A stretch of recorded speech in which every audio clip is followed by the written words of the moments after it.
Barakatuhu. Welcome back, children, for the class 7 standard. I hope you're doing well at home and safe. And here, children, before I begin the topic, that is in history, chapter number 3, I want to give one small information to you.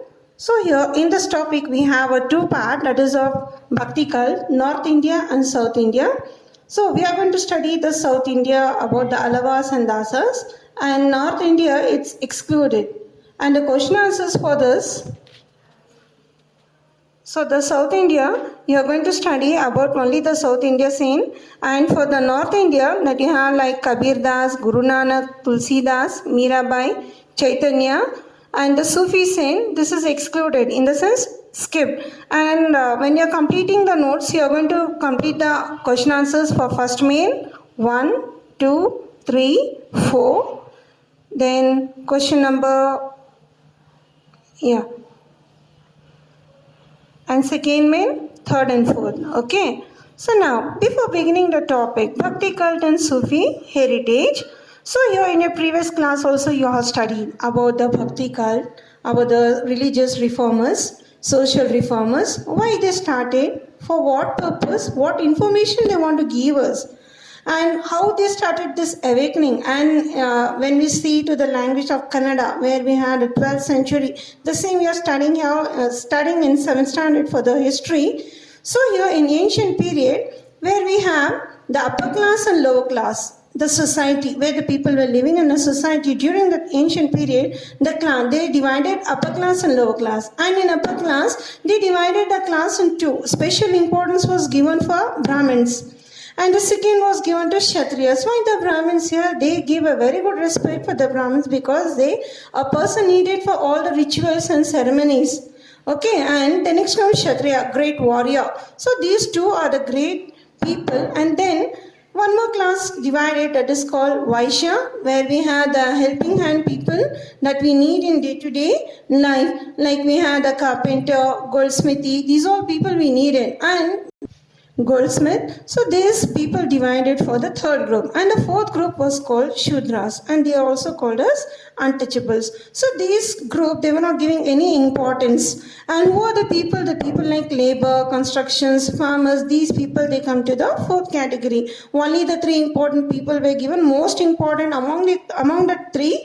Two classes they given importance here. So here during that era, the ancient period, where the Alavaras and Dasas, who are these Alavaras? Alavaras are nothing but the poets. They are the people to bring homage to the God here in form of praising the God, giving a good poems, songs. And Dasas is nothing but servant to God, surrendering to the God here, completely devotee to God. So we are going to study in this topic about the two, the South and North India, Alavaras and Dasas in Bhakti cult, and Sufi cult created the social awakening through Bhakti cult. So here in the South India, we are going to study the important people like Anandal, Akka Mahadevi, Kanakadasa, Purandaradasa, and Shishunal Sharif. So these are the people for only South India.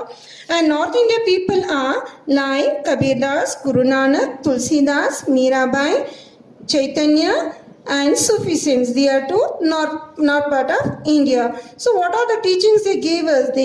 The harmony, these faiths together, like deserve religious faith, contribution towards enriching the vernacular languages. So we are going to study about this. Okay. So we'll study first only about north part of India, that is Bhakti cult and Sufi. So here, when this lesson include here culture. What is culture? Culture gives us moral life, value, belief. Yes, we learn at home also. We are trained. We follow our culture, traditions. These all we are learned. This is from background in the sense of generations, ancient period. We cannot leave our culture like obeying. Can we disrespect? No. So these all is brought up by culture. Disrespect. So here culture is a thing which we learn from our family. So here, in Indian society, inculture means what culture taught us.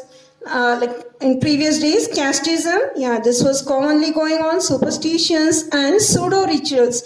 Pseudo-rituals in the sense fake. So these were completely deep-rooted in those time here, and it was believed that attaining salvation, that's called moksha, that was impossible by a common man. And here during this period, the saints, bhakti cult and the Sufis tradition, they brought a social and religious reformation. So the teachings were brought up how to have an intention towards God. So they are given the different knowledge and information and ideas through their knowledge here. Ancient period where we studied about the Veda. Veda means complete information and knowledge. So here also Bhakti means importance of global brotherhood and thought that Bhakti is the best way to attain moksha. That is called Bhakti cult. And here we have how this word Bhakti derived. The word Bhakti is derived from a Sanskrit word called Bhuj, means knowledge. So here we have some Bhakti cult general speech, what the people have want to give the information for us and what they were against. Bhakti cult, they condemn discrimination, that is on caste and color, creed, gender, these all they condemn and they wanted only equality.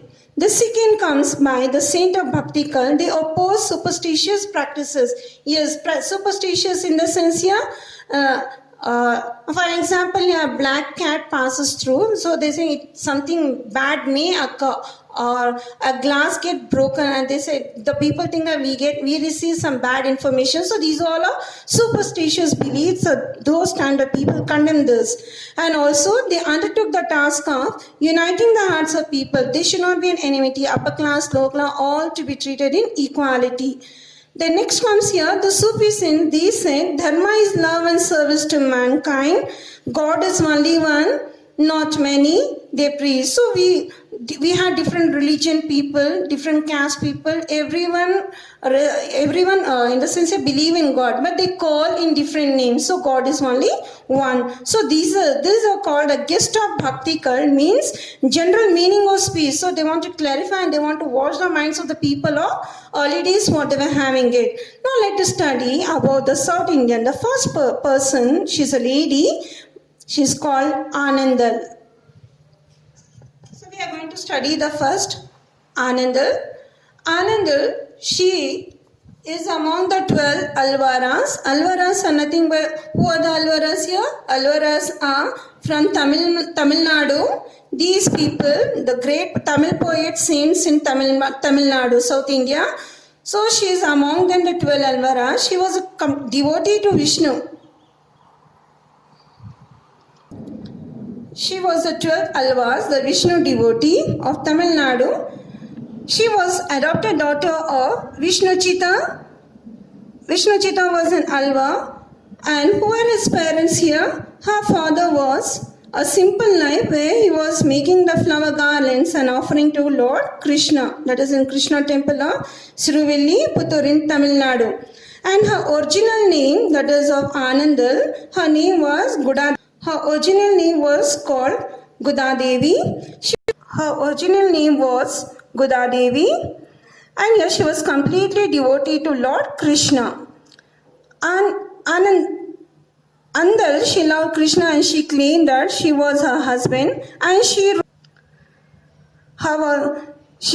was completely devoted to Lord Krishna, and she claimed that he was her husband. Who? Lord Krishna. And she wrote Tirupavi and dedicated to God, that is in language Tamil Nadu. Tirupavi Vrata, that is a religious ceremony take place in Tamil Nadu. It's very popular. And according to Alvar, many Vishnu devotees are equal, and the birth is not being questioned from in the sense here they are not being questioned from the birth. It is given after that.